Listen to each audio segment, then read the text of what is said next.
What's up, everyone? Welcome back to Locked On Sharks, the premier hockey podcast covering your favorite team in the Bay Area. The Sharks go down in flames to Calgary 4-2. Never really looked that dangerous. They looked okay. Some rough nights, some good nights. It's kind of hard at this point because they just don't win anymore.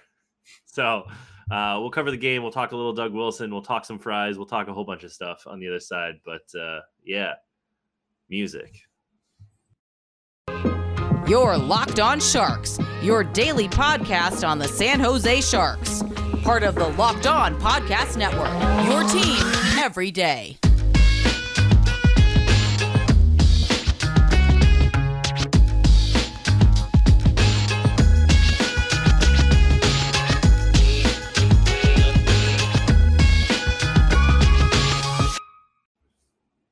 I'm your host, Kyle Demetrius, back with me as always, this co-host, JD, the Gabbo to my Mr. Snappy. Mr. Snappy's a deep cut, I hope people recognize, but there's one of the funniest pictures that me and my friend group send back to each other is of Mr. Snappy. And I just watched the Gabbo episode. Really funny. With the Bette Midler, it's the one where Krusty gets canceled because of Gabbo, and then he's got to do the Krusty comeback special. He gets all the famous people. Bette Midler is like hunting people down. Johnny Carson is there. Which one did I just watch? I watched the pool episode when they get the pool. Oh, nice! When Bart breaks his leg. Yeah. Is it St. Swithin's Day already? It is, Helga. Yes. Such a good episode. It's that's the classic mill pool. Mm-hmm. It's great. It's great. That whole episode. 17 layers for Martin with the bathing suits. Yeah, it's is that also where also a great gag where Homer and Marge are having a little gallivant in the pool, and then the police chopper comes down. Continue swimming naked. There's so many good jokes in that one. It's great. Just even like the small stuff where it's like Bart, your epidermis is showing. He hits the ground. And he hits the ground, and then Nelson's like, "See, epidermis means hair." It's just, He's like, excuse me for a second, and then he leans over. Yeah, it's so good. We'd also like to unequivocally say that any sort of misogyny or hateful rhetoric or anti-trans women, LGBTQ plus, any of that stuff will not be tolerated. We'll just straight up block you if it's pretty bad. We've reported people before. We won't stand for any of that, especially in the new GM search. If Emily Castonguay becomes available, she's perfectly qualified to be GM. There's other women that are perfectly qualified to be GM, so we won't stand for any of that. We just want the best person for the job. We don't. Yeah, and if it's a woman, who gives a shit? I don't care. Even better. It could be a lobster. I just don't give a shit. I just want to watch the Sharks win games at some point. Yeah, exactly. So just a forewarning to anybody who's listened. If you're not on Twitter, then you have no idea what we're talking about. And your mental health is probably better. Yes. Yeah, I was. It was great. And they made it easy for me. But still, at the same time, we as a podcast, as a collective record label and crew, will not stand for any of that. So anyway, moving on. Sharky boys. Should we start with Timo Meier being an absolute dumpster fire in the first period? Yes. What the hell was that? It was bad. It was bad. That was bad. Where, yeah, because there was a weird Milosh, he passed it. And this, the first one that led to the first goal by Calgary, where it's Milosh, I don't know what he was doing. I don't know if he was trying to pass it to Vlasic, who was kind of coming down the sideway, but then Merkley was getting off for a change, and it just kind of Merkley, or not Merkley, Meier. I'm still thinking about Ryan Merkley's spinning towards freedom. Who among us? Yes, but Meier gets off. He's getting on the ice, and he's right along the blue line, and the pass is kind of hard coming at Meier, and it's he tried to play it, and maybe he didn't know Vlasic was coming behind or something. But yeah, so that was just and then just Timo didn't look super great. Instead, on looked like he was coasting. He was chilling. He was chilling. But then in the second and third period, we saw Timo Meier of old, and he kind of got his stuff together there. He did ended up with 5 shots. 5 shots, yeah. And I think he had like 1,000 chances tonight because there was a lot of like he just missed. He did 99% of the work on the Couture goal where he's just like, Logan Couture, you stand right there and I'm just going to hit it off you into the net. So, it was not the greatest first period, but it was good to see him kind of not just like Timo Meier of old. He would have just kind of he would just packed up tent and been like, catch you in Vancouver on Saturday. Deuces. When does the plane take off? But it was good to see him, really bounce back in the second and third period. So, not the best start from the Timo. No, and the Sharks. Did you really at any point in this game think like, wow, San Jose is really keeping up? Like, I felt like they were a step or two behind the whole time. Calgary's speed was on display totonight, where it's just they were winning like every puck battle and stuff. And 100%. And Calgary's better. They're obviously the best team. They're pretty legitimately. I totally understand that. But at some point, I think Sheng tweeted out that, stop me if you've heard of this before, Sharks have played well against X team and just got unlucky. Eventually, that's not just getting unlucky or whatever. That's your team. You're just not good. So like, remember when we did the whole Florida, Carolina, Washington situation, and we're like, they played well. And I was like, well, they still got their ass handed to them. They lost like 50 shots to Florida. Eventually, if you want a team, and with the GM search and everything that we'll talk about over the next coming weeks and months, and they're trying to win now, eventually you're going to have to do better than, wow, moral victory against some of these teams. And I know the team is not great right now. Yeah. But there's only so many times, even with the not great team, where it's like, okay, you got to sneak one out. You got to do something. And I just felt like they were a step behind or half a step behind the entire game, which is, it's just tough to watch at this juncture. Yeah. And it's like, if you look at, the scoring chances and stuff like that, like if you dig into the stats, like the Flames, they just had like a slight edge and everything, like the scoring chances ended up being 20 to 20. This is just 5-on-5, like the Flames outshot the Sharks 33 to 28, 5-on-5. And like the high danger chances, the Sharks had a slight edge in that, but it's just like, again, it's, and that's why the Flames are like a legitimate cup contender and the Sharks are bottom 10 team in the league. Is because these little things where it's just like, you saw like the top line of the Flames is really, really good. And the top line of the Sharks is really good. But then it's just like after that, it just kind of like craters down where it's like inverse like this. Yeah. Where, this is a visual medium now. Yeah. Where the Sharks they just don't have the depth to keep going with, like the hurdle line can at least put up a fight against the Gaudreau line and, like make it interesting. But then after that, it's just like the other lines just don't have the same depth. So, but Kyle, Sharks just played a game, probably a little hungry, need a little snack before they head home. Is it Buildbar time? I was trying to formulate a joke that you wouldn't have to edit. Nope. Couldn't get to it. So yeah, Built Bars. Everybody's preferred snack late at night. The good thing about Built Bars, and we've had them before, is that they don't taste like garbage. A lot of protein bars you get really just taste like chalk, chemicals. They don't taste like anything. Saw a tweet today where it's like, I just look forward to my protein bar that has like 6 flakes of chocolate and the rest tastes like ground up seashells. That's what everything gets. But not with Built Bars, because first step, they cover them in 100% real chocolate. Tasty.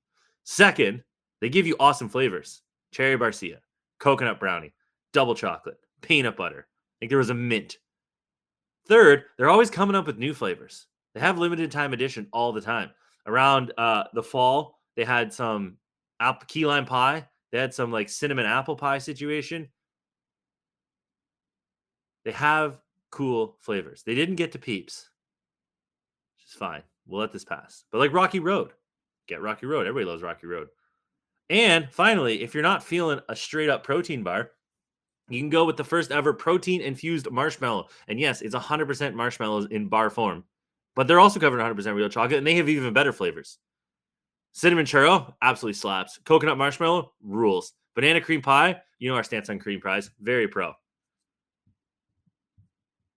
JD's got a lot of Built Bars in his cupboard. Quite possibly two.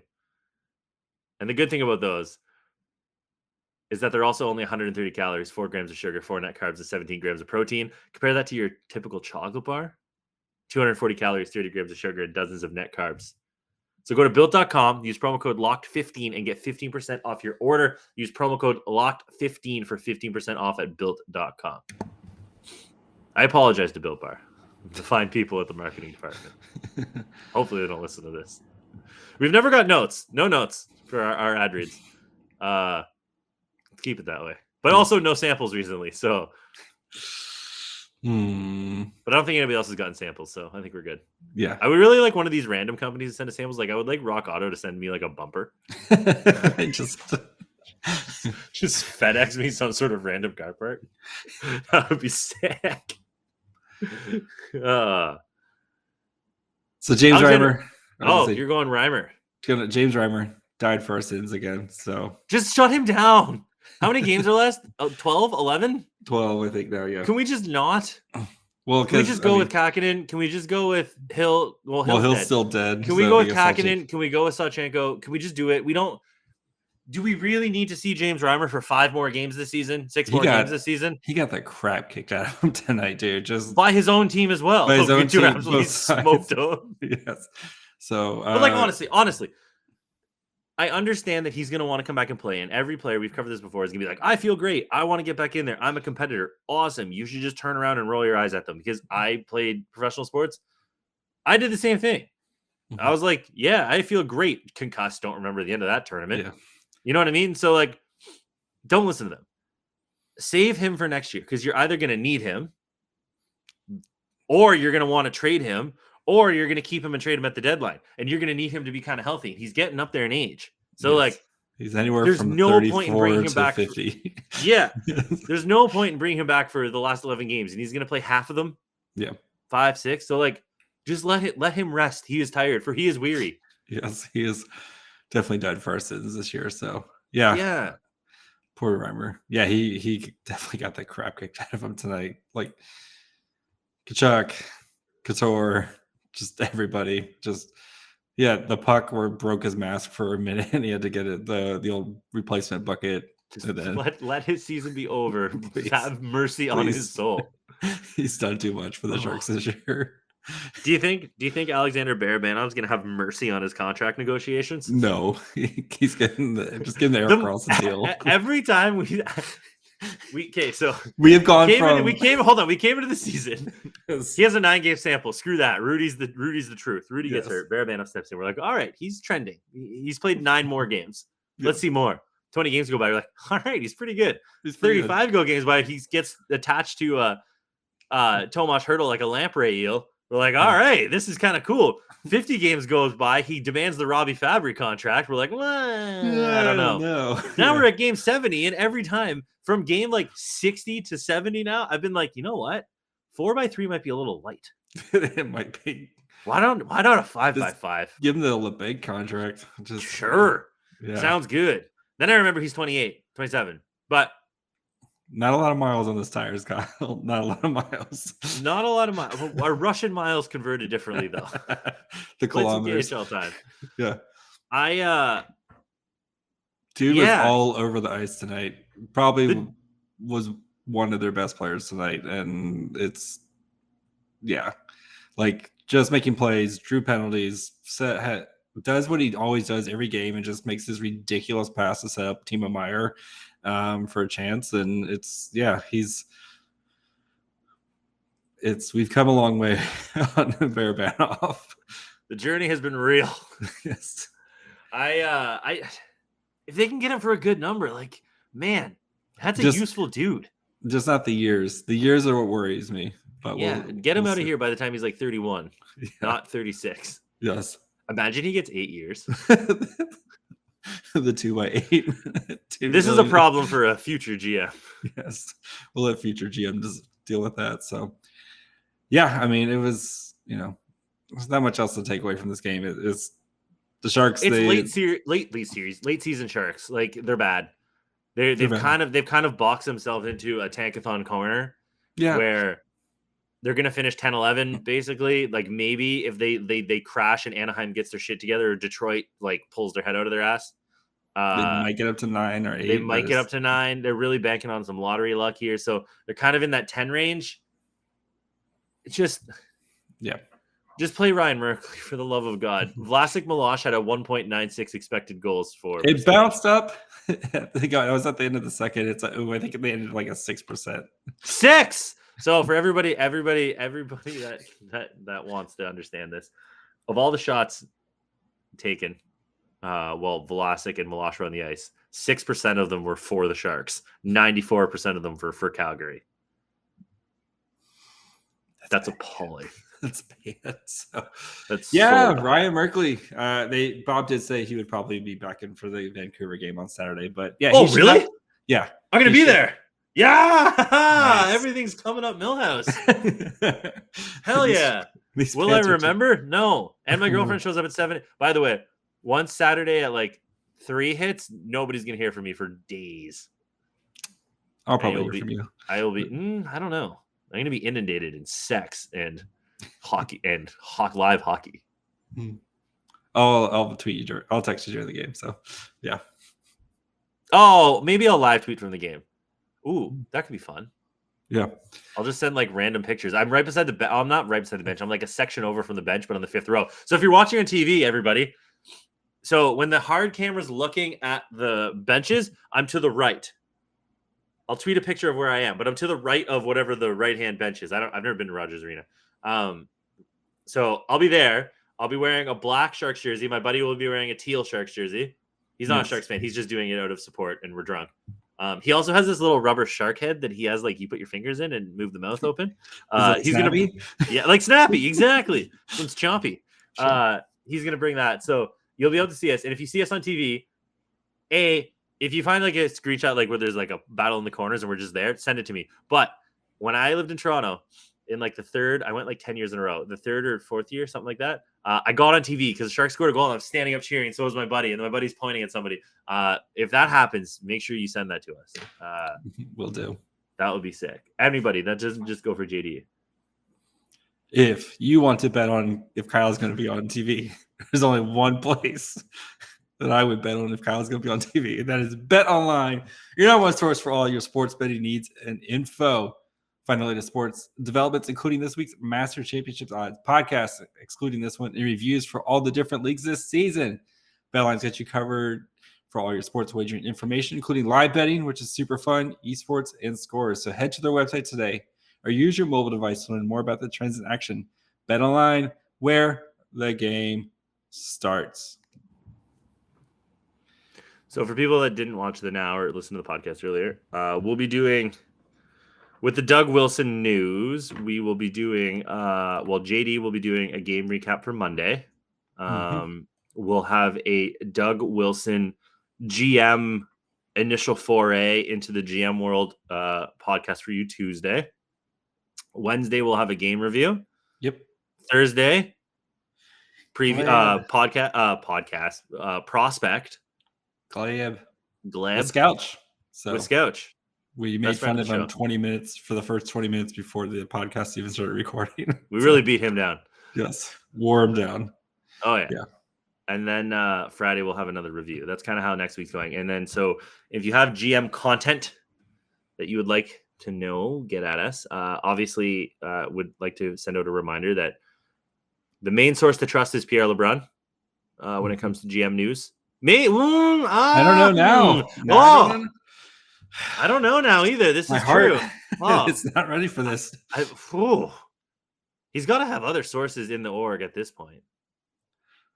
Yeah. Like if Joe Will's sticking around, he's got to know Joe Will. But yeah, I would still lean on Pierre LeBrun and Elliott probably, but I would still lean on Pierre LeBrun. But we'll know more, and as the news breaks, we'll make sure that you guys all stay up to date with that. JD, who's your third fry of the week? Oh, before that, we did. So there was some more Doug Wilson stuff. So there was a after we did our emergency podcast, or what they did have like their little kind of press conference thing. So Joe Will did say like our foot's on the gas here. Our intention is to win. We're a competitive team. We have the guys in the room to do so. We're pushing forward, not to take any steps back or say it's a whatever year plan. So make no mistake, this is Hasso Plattner's mandate. So Hasso still wants to win. I think whoever comes in needs to be in this like we're going to try to continue to win. Or try to win. I would personally like the GM to come in with their own vision and plan. Personally, me too. So it's just a little worrisome that it's like we'll see if they're going to be able to. That they're just going to get a caretaker. Yeah, to kind of just hold down the fort while they continue to do the same thing that they've been doing for the past 3 seasons. So, yeah, not off to a great start. Not off to a great start. Not super pumped, but we'll see. Pierre LeBrun did tweet that it'll be an extensive search with a dozen or so initial candidates, former GMs, AGMs, players, player agents. No timeline. No timeline, because the one true thing is that DW Jr. and Joe Will can take them through the draft, which and at this point as well, any new GM that comes in at this point won't be overhauling the draft strategy or the draft personnel. I think they just want to draft good players. So yeah, but like there's not enough time to go back and think the word. Yeah. So like the new GM will keep on the scouting or use all of their work and draft there. So this draft could be the last DW Jr. draft, depending on how that works out. But it definitely will be a Doug Wilson Jr. draft, unless we get word that they pulled a Buffalo and fired all their scouts. But I doubt it. I actually think that we're not going to see a GM hire until right before the draft or like June, like once the Sharks are out of the play, like once the season ends. I think we're going to see maybe May, but I bet you that GM comes in, is the figurehead, goes through the draft, and then we might see new guys come in. So that's kind of what I'm thinking, but we'll see. And we'll see who it is. If it's like Pat Brisson, who's an agent, we don't know. It's a wild card. Yeah. So we'll see. But anyway, Fries. Third fry. You. I'm gonna go Magnus Corona. Made it to the Frozen Four finals. So the Denver won in overtime. Poor Thomas Bordeleau. He did have a goal, pretty sweet goal. But now Bordeleau watch is officially on stand. But Magnus Corona playing for the championship. Good for him, buddy. My third fry is William Eklund. He is playing for the J20 team to help them win the championship, which is I just hope he destroys people. I hope he destroys. And also, you guys may think that when we tweeted, our sources say that he's in a cabin drinking hot chocolate in northern Sweden, and you thought that was a joke. We're not lying. Again. I'm aggressively winking right now because we know people who know people. So, not a joke. Yeah. We don't joke about William Eklund. No, people. We love William Eklund too much. My second fry of the week is Brent Burns. He finally had his score streak snapped tonight against the Flames, but he's been on an absolute tear recently. And I think we talked about it recently where the kind of fewer minutes has led to a better Brent Burns. And, we've seen that. I think tonight what did he play? He played like 23 and a half minutes. So that's kind of like right where we want to see him. But yeah, he's been an absolute tear recently. And, we definitely have had our fun poking at Brent Burns, but we do have to, when he plays well, we have to give him credit for when he plays well. So my second fry is Sasha Shimilevsky. Looking all right. Couture stole his goal. I'm still mad at that. But he's looking all right. So, yeah. I mean, good for him to come up and look decent. I don't think he's anything more than a low-level guy, but he's looking all right now. So credit to him. And your first fry. I think we have the same guy. It's Doug Wilson. Oh, yeah. Wow. Yeah. We didn't even talk about this. No, but it's Doug Wilson. It's chemistry. It's Doug Wilson. Apparently his health has improved. That's good. So, yeah, first thing, just get better. The Sharks wouldn't be what the Sharks are, right? Without Doug Wilson, the Brent Burns trade, the Joe Thornton trade, Dan Boyle trade. I forgot about Erik Karlsson trade. Like drafting Pavelski in the 7th. Hurdle at 17, Meier at 9. Just Nick Bonino. Finally come.